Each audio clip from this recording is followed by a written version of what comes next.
Hey guys, welcome to the Field of 68 YouTube channel. If you like what you see here, hit that subscribe button and you'll get more college basketball content just like this. We got a lot to talk about when it comes to Gonzaga. I'm going to reel off 3 dates for you guys, okay? February 12th, 2007. Gonzaga loses at home to Santa Clara 84-73. February 7th, 2009. Gonzaga loses at home to Memphis 68-50. December 8th, 2013. Gonzaga loses at home to Illinois 85-74. Those are the only 3 times in the history of the Kennel, in the 19 years that it has been open, that Gonzaga has lost at home by double figures. It has been more than 10 years since they've lost in that building by double digits. They got smacked tonight by San Diego State in a game where they had to rally just to make sure that it wasn't a blowout in the second half. T.O., how concerned are you with Gonzaga? And please do not give Jeff Goodman any credit for anything that you were about to say. Hey, like Jeff Goodman said, when Tommy Lloyd left, they'll never be the same. They'll never be the same. Jeff Goodman made sure to tell us that before we got on today, that he said that. So let's give him his credit. No, hey, look, it's not the same level of player. And I love Graham Ike. Good player, good college player. The difference is in past years, they've had guys that are either supremely good college players, like Drew Timme, or they've been pros. And I'm not sure they really have that in spades this year compared to recent seasons. Good transfers are good transfers. Sometimes you're going to get good transfers that are good college players that aren't pros, and there's a big difference between the two. There's no Chet Holmgren. There's no Drew Timme. There's no – like they're just not the same caliber of player. And a lot of that does have to do with that has a lot to do with Tommy Lloyd because whenever you're able to pull guy after guy from overseas, this place, that place, and the third, they all starting to go to Arizona. Have you seen the number of nationalities on Arizona's team? It's crazy. It's crazy. So it's one of those things where they're just not as talented, and I'm not sure they're all that tough either. And if you're not tough against San Diego State, that's not a good combination, because the San Diego State is miserable to play against. I was looking, there's about 10 minutes to go in the second half, and San Diego State had 21 points off turnovers. That's an insane number, especially on the road at the Kennel. Not an easy place to play. I just felt like they beasted them, point blank period. And Reese Waters has found a home. How good was he today? Yeah, he was terrific. I think the one thing that stands out to me, Tyler, is that when you look at the rotation that Gonzaga has to work with this year, they got Ryan Nembhard and they got Nolan Hickman. They don't have anybody off the bench that is anything close to a perimeter player. They bring in Braden Huff and they bring in Ben Gregg, and both of these dudes are 7-footers, and they bring them in to try to space the floor. And there's times where they'll play them at the 4 alongside Anton Watson and alongside Graham Ike. And I just don't see how you can, in modern basketball, play that way and be able to win at the level that you want to be able to win when you don't have guards that are just absolute killers. I just don't think that you're going to be able to do it that way. Well, I will say they didn't spread the court tonight because they shot 26% from the 3-point line. And you're not going to win many ball games. Well, I will say that I'll take them when I get them to you. I'll take them. I don't get many here. I don't get many. I'll take them when I get them. No, I mean, San Diego State's one of the best defensive teams, and that's what they're known for. Beat you up defensively, physical team. But I've always said depth plays a huge role. When you play, when you especially pre-conference and early in the year, you've got to use your bench and you got to develop guys. You've got to have a bench, and if they're only bringing 2 bigs off the bench and you're relying on your guards that much throughout the whole season, it's going to wear them down. And tonight you saw them shoot 26% from the 3-point line, and you can't expect them to have their legs and the ability to shoot and play at a sustainable level if you're not going to have much depth on your team, especially when you run against a team like San Diego State. And also, to your point, saying that they haven't lost many games at home, also they play in the West Coast Conference. It's not the most dominating conference in college basketball. There's a reason why they have such a good record and they get these top seed come tournament times, because they play a cupcake conference schedule. And I've always said that about Gonzaga. I wish they'd move over to one of these power conferences and get a little more respect. Well, look, you are right about that. Big 12 or Big East, just put them in one of them. Yeah. I mean, then come to the The ACC one thing now I will too. say is this. Yeah, All Coast well, look, Conference. the ACC. Yeah, the ACC. We're watching Stanford play. We're watching Cal play right now. Those are ACC teams. People forget that those are ACC teams now. So you can put Gonzaga there, and you can have all three of them fly out, share a charter. It'll be really easy to do. The one thing I will say about Gonzaga is this, and I do want to touch on San Diego State here in a second because they won, but I want to go back to the point about Tommy Lloyd because Tio, I know you know kind of the landscape of basketball in Europe probably a little better than a lot of people watching the show right Yeah, now. you got to What know the is it right about Tommy guy. Lloyd? Yeah, what is it about Tommy Lloyd's connections that allow him to be able to get those guys, and how does that change when he's not there?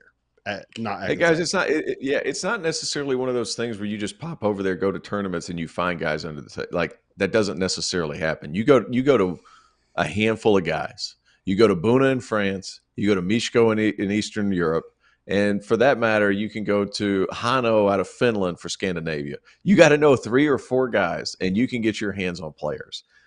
When Tommy left, they lost those relationships because they've had a bunch of really good ones. There's about 4 or 5 guys over there that you got to know. If you don't know those 4 or 5 guys, forget about it because they all go through there because those guys have relationships with the clubs and in turn have relationships with the players and in turn have relationships and basically the ability to pull strings wherever they go. When Tommy left, so did that door to Europe. All right, let's get into San Diego State a little bit because I do feel like some of us were concerned about this team after a loss at BYU, after a loss at Grand Canyon. But they are sitting here now after this win over Gonzaga with an 11-2 record. They are top 30 in the net. They are top 30 on KenPom. They have combined 2 losses to teams that are both top 75. BYU is actually top 5 in all of the metrics. I don't know if that's a fluke or what, but they have road wins at Gonzaga.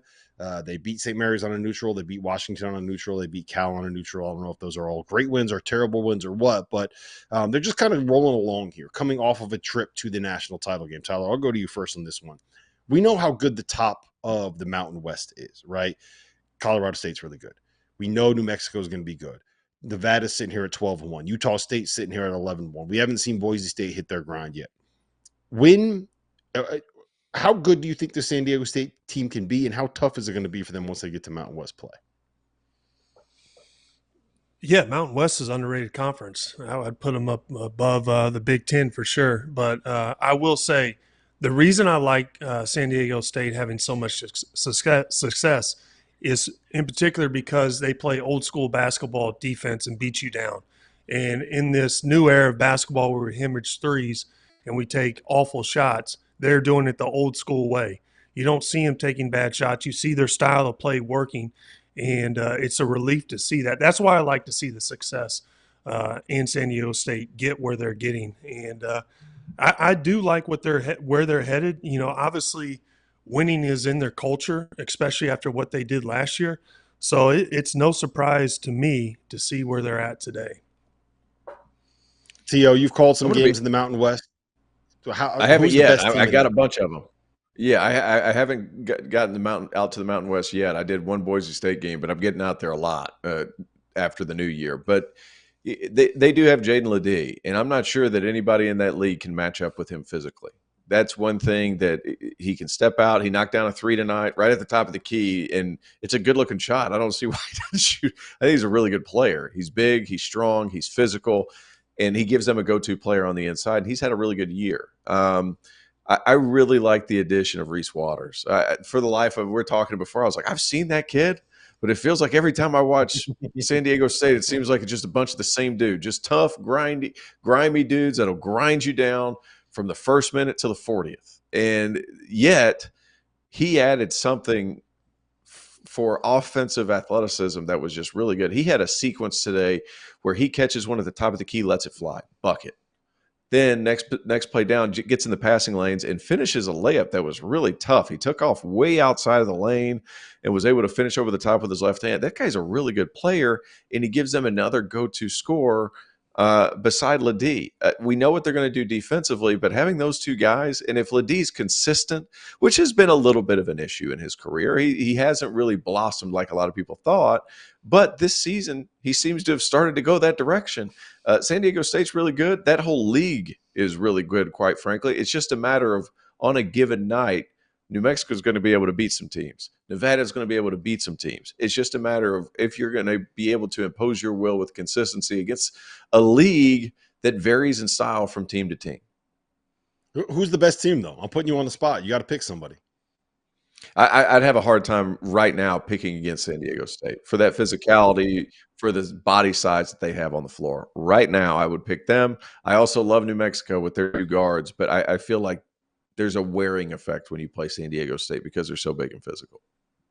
Yeah, I'm gonna argue just to argue because I like to argue because that's what we do in the Northeast. that. You Southerners don't know about that. I'm going to take the team that has the best point guard in college basketball, and Isaiah Stevens.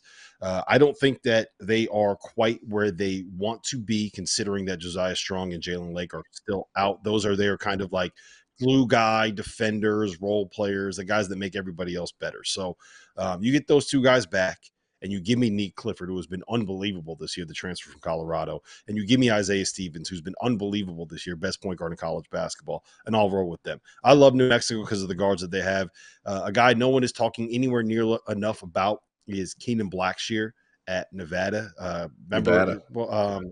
what was the Blackshear that was at KJ Blackshear that was at Virginia Tech? That's his little brother. He's like one of these big guards that can really pass the ball out of ball screens. And Steve Alford, when he gets a bunch of guys that know how to score, is really dangerous. It's a fun conference, and I don't think Tyler, did you ever play at any of these Mountain West schools when you were in college? Yeah, we played Nevada. We went out there. I think it was maybe Reno. Yeah, it was. I think they had. I can't think of his name. The tall center that JaVale McGee, I think, played for him. Yeah, then they came to the Smith Ramon Center. Sessions was on that team. Yeah, yeah. I mean, they were a good team. Yeah. Yeah, there are some really it's good a tough home place court. to play too.